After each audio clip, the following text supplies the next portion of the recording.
And this is the Mercedes-Benz Rangers postgame show on a night where the puck dropped a little bit after 7 and the Rangers game arrived a little bit after 8. But in the end, time was an ally, and Chris Kreider's trick was one heck of a treat for Ranger fans. Hi, welcome inside the Delta MSG studios. John Giannone alongside Steve Valiquette.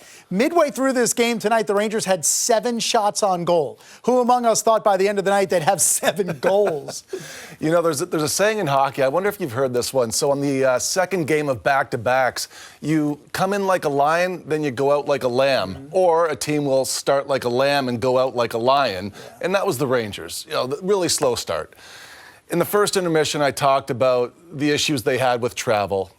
These things happen. I just think that the core group took care of this game. I never doubted it, okay? I'm telling you right now, I never doubted it.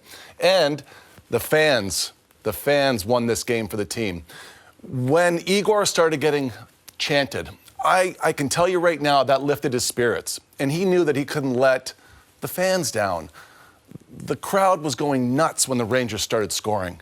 And that just snowballed in their favor. And I think the fans get a lot of credit at Madison Square Garden for helping the Rangers believe they could pull that game. One that looked out of reach in the first period. Yeah. You know, and they took control. I mean, I was proud of them. I love that game. I mean, look, I'm not fooling myself. I know it's against Arizona, but it's never easy. I mean, it's just never easy. The league, Arizona's beat a lot of good teams recently, too. They have been. They've been winning some games recently. I'm proud of the group, but I think the fans did a great job to boost the group. Yeah, being between the benches, I can tell you there was an energy in the building, and there was a certain level of anxiety and intensity that ratcheted up on the bench in that second period. And certainly the guy who's going to get most of the spotlight and should on this night, he scored a goal in 3 different ways. Yeah. And it was his shorthanded goal that really was the springboard. But it was a night where Chris Kreider once again exerted himself offensively and proved once again why he richly belongs in the All-Star game. He's such a fascinating player to cover. And I remember standing over there at the 3x3 right before he signed, and I tried to rally the fans a little bit at that point and say that you just don't shake a tree and get a Chris Kreider. He's a unique player. There's really nobody like him in the league right now, John. And the way that he's scoring so consistently in front of the net, you know, this one here again, though, it's second shorthanded goal, and it's only been a couple of weeks since his first in San Jose. But the D's stay up here, and Trouba was outstanding in this hockey game to lead. But watch where Chris goes again. The intentions, back post, weak side post, and then wait. You know, this really helps everything set up where it's pushing everybody back, and then he goes there and hangs. And, you know, that's really something special, because when you're talking about shorties, you're not supposed to have pressure like this and puck control and possession. But he just stays there, he's patient. And you know what else too, John? If it does go the other way, he's got the speed to get back. You know, so he stays in on that play. How many times has he scored weak side post this year?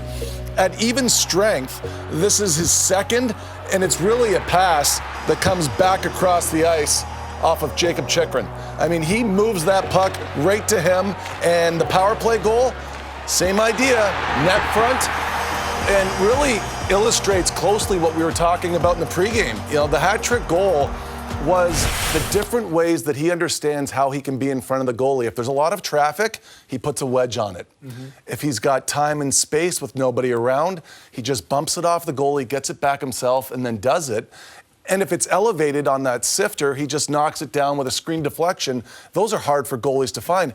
I just think he has so many weapons in front of the net right now. It's not, we like to say a lot of it is the same, but it's really unique to every situation. He's changing it up. He's tough to guard. And I want to make one more point. Another reason why he's having so much success, you can't cross-check these guys anymore like you could. In front of the net. In front of the net. That's changed everything. I mean, he's a big body that can move quickly there, and now you can't even do that. So it helps him. Remember last night, Hank expressed his frustration with, how can you leave him in front so much, so easily? Yeah. But that's the reason why. You can't move him, A, because of his physicality, but B, you can't cross-check him.